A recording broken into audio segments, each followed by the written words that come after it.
Hello, my name is Preston Chrisman. I'm a regional supervisory biologist with South Carolina DNR and the chair of our Black Bass Technical Working Group. I'm going to go over part of the early results from SCDNR's statewide black bass genetics inventory today and a follow-up project that compares key metrics between some of our reservoir populations. This genetics inventory has been an ongoing project since 2022 and is a partnership between freshwater fisheries regional biologists and Tanya, Rich, and Daniel in the SCDNR Marine Resource Division's genetics lab in Charleston. Since the Black Bass 2000 Symposium, there have been a few changes to the Micropterus genus. There were probably around 7 or 8 accepted species of black bass in 2000. We're up to 19 or 20 species of black bass now, at least 5 of which occur in South Carolina. The biggest change that will impact our discussion today was the elevation of the Florida bass to a full species, whereas it had previously been a subspecies of largemouth bass. Going a step further, a recent paper adjusted the natural ranges and even the Latin names of these two species. So a need was identified for characterizing the composition of black bass populations across the state due to these changes to the Micropterus genus and with the further spread of Alabama bass throughout most of the state's watersheds. An inventory of the genetic makeup of black bass populations in reservoirs and rivers around the state was initiated in 2022 with these 3 objectives. The most basic objective was to confirm what species are found in the state. Following from that was to determine the rate of hybridization within these populations, particularly regarding Alabama bass. And finally, we wanted to look at the proportions of Florida bass alleles in our bass populations, particularly since that recent paper expanded the native range of Florida bass as well as the intergrade zone between Florida bass and largemouth bass. Results did not reveal anything that was too surprising regarding the first 2 objectives, but some interesting trends came back from our Florida bass allele occurrence information that I'm going to delve into for the rest of this presentation. So biologists began collecting samples in the spring of 2022 from water bodies with the highest priority, mostly using boat electrofishing. For the reservoirs, we collected fin clips from 100 black bass specimens and 150 samples from each river system. These samples were distributed widely around the reservoirs and throughout river systems to try to capture any spatial variations within the water bodies. Samples came from subsets of each population that were representative of that population as a whole, both in terms of covering the size ranges present in the water body and representing the species assemblages that we knew to be in those water bodies as well. The SNPs method was used to analyze our samples. Our genetics lab currently uses a purity threshold of 95% or higher. So we have gotten results back from about 2/3 of our targeted water bodies, mostly from reservoirs so far, with many of our river systems still pending. We detected alleles from these 6 species or proposed lineages. I find it easiest to comprehend this if we place the species into the buckets of largemouths and everything else, because we saw very little hybridization overlap between these 2 groupings. There was lots of hybridization within each grouping, but almost none between them, as you would expect. The largemouths bucket includes largemouth, Florida, and Delta bass. The Delta bass is a population of bass in the Mobile-Tensaw Delta of Alabama that was identified as warranting further genetic examination as a possible distinct lineage. No pure Delta bass were captured in our samples, and their allele proportions were never higher than 35% in any individual sample.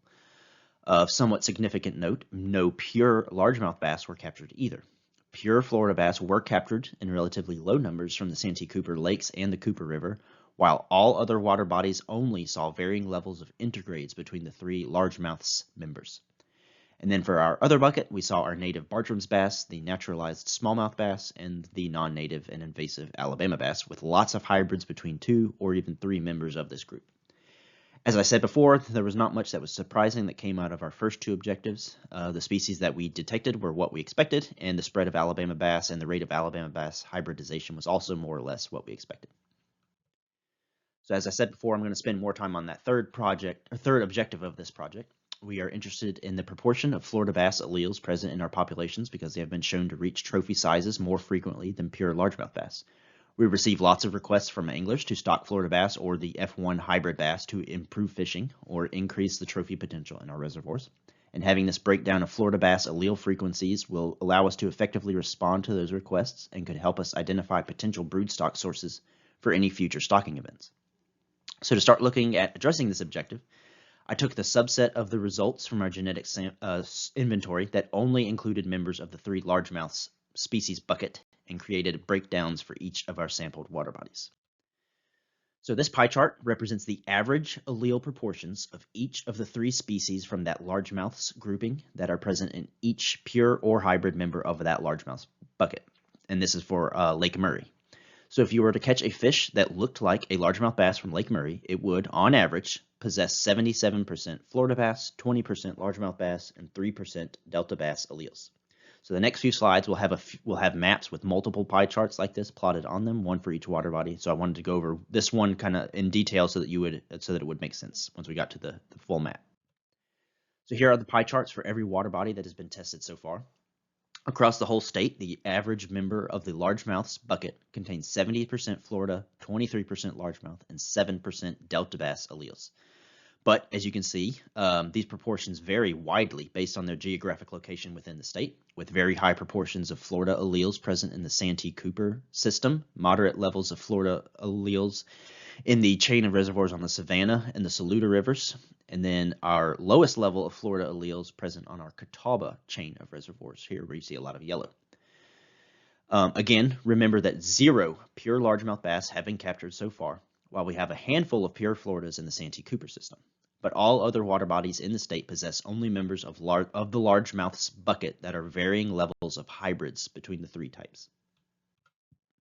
So we have populations with pure Florida bass and that are high in Florida alleles in the southeastern part of the state, and then we have Florida alleles that generally decline as you move north. Florida bass have been shown to grow faster and larger than pure largemouth bass, as we can see in this length at age plot from Inman et al. In 1977. But since our populations have no pure largemouth bass and only a few pure Florida bass, I was curious whether our gradient of Florida allele proportions would reveal similar trends in the classic fisheries metrics of these populations. Would the systems with very high proportions of Florida alleles display the faster growth and larger sizes when they're being compared to populations with lower but varying levels of Florida allele presence? So to make these comparisons, I focused on this selection of 6 reservoirs that are scattered around the state. These 6 are all very popular black bass fisheries that host many tournaments each year between them, and they also display a range of our Florida allele proportions. So Lakes Marion and Moultrie in the Santee Cooper system are in our high Florida allele category, with both lakes averaging higher than 90% Florida alleles in their populations. Lakes Murray and Hartwell are in our moderate Florida allele category, as their proportions are in the mid-70s, and then Lake Wylie and Lake Wateree are in our low Florida category, as they have 31 and 42% Florida averages in their populations, respectively. So to make these comparisons, I received each reservoir's most recent series of spring electrofishing data from biologists around the state. Here you can see which years were used in the comparisons, as well as the basic length, weight, and relative weight information from the members of our largemouth's bucket. I do want to briefly call your attention to the maximum length that was found in each reservoir. I did find it pretty interesting that the order from which these were sorted from highest to lowest, it matches exactly with the order of Florida allele proportions. So Lake Moultrie was our highest at 92% Florida alleles, and it produced the longest fish in the sample. Lake Marion was next at 90% and was our second longest, and on down to Lake Murray at 77%, Hartwell at 73%, Wateree at 42%, and then Lake Wylie down at only 31% with our shortest fish. So obviously, there's a lot that plays into the size of the largest fish that was captured in each year, but I found it interesting and kind of noteworthy that these patterns matched exactly. So a lack of discernible trends is apparent when we start looking at size structure. Here you have PSD value plotted against the Florida bass proportion in each reservoir. So these PSD values range from a low of 73 to a high of 89, so they're all grouped fairly closely together. No real obvious trends stick out. But you do see some separation start to show up when we change that plot to PSD preferred value versus Florida bass proportion. So here you can see that Lakes Marion and Moultrie are, from our high Florida allele grouping, are starting to separate with higher PSD values, followed by Lake Murray a little bit below them, and then you have Hartwell, Wylie, and Wateree lower in the 40s for PSD preferred. And these values range from a low of 32 to a high of 68. We also see additional separation when you zoom in a little bit further and look at the PSD memorable value versus Florida bass proportion. So Lakes Marion and Moultrie are our highest at values of 10 and 9, while the other 4 reservoirs have PSD M values of 3 or less. So there does appear to be some kind of a relationship between our Florida bass allele proportions and the improved size structure values for the preferred and memorable categories, at least. I also wanted to compare growth rates between the 6 reservoirs, so to compare any trends that we see to that plot from the Inman et al. 1977 paper. So I created age length keys, assigned ages to any unaged fish from each population, and then plotted their growth curves here. The line types are grouped by the Florida allele proportion categories. You can see that Marion and Moultrie from our high category have a little bit of faster growth than the rest of the other 4 reservoirs. And then Lake Wylie with our lowest Florida allele proportion is below as far as growth rates from all 6 as well, and has the slowest growth rates. And so while if you kind of break it up into the early years, growth looks pretty similar for all 6 reservoirs, but really once you hit age 3, you really start to see that separation with our highest Florida allele populations separating themselves with the fastest growth and Lake Wylie falling behind with the slowest growth. And the separation becomes even more clear with this plot where all 6 reservoirs are grouped into the 3 Florida proportion groups. So you have Marion and Moultrie in that high Florida allele group. They pulled way ahead, particularly from age 3 onward, and continue faster growth from that point forward. And then you have our lowest category bringing up the slowest growth. So what does all this mean? While many factors affect growth, maximum size, and size structure of populations, there is an apparent correlation between the higher PSD values for preferred and memorable size groups, maximum size captured during our electrofishing events, and the growth rates at least from age 3 and up. The IGFA has recently instituted a threshold of purity that black bass must meet in order to count as a world record. As we've seen, 0 pure largemouth bass have been captured in the state so far, and while there are a few pure Florida bass in the Santee Cooper system, this results in a very restricted area in South Carolina that an angler could potentially catch a certifiable world record Florida bass or largemouth bass for that matter. Genetic purity thresholds for our state records are being debated right now. The results from these analyses will hopefully help inform lake managers when they are trying to determine their source population for brood fish in any future stocking events. Managers will have to decide whether to try to match brood sources with what Florida proportions are already present in the reservoir, or to select brood from the Santee Cooper system that has the highest Florida proportions if they are interested in potentially increasing the trophy potential in that system. So in summary, we have found 0 pure largemouth bass in the state so far, and relatively low numbers of pure Florida bass from the Santee Cooper system. All other fish from the largemouths bucket are hybrids of some mixture between largemouth Florida and Delta bass.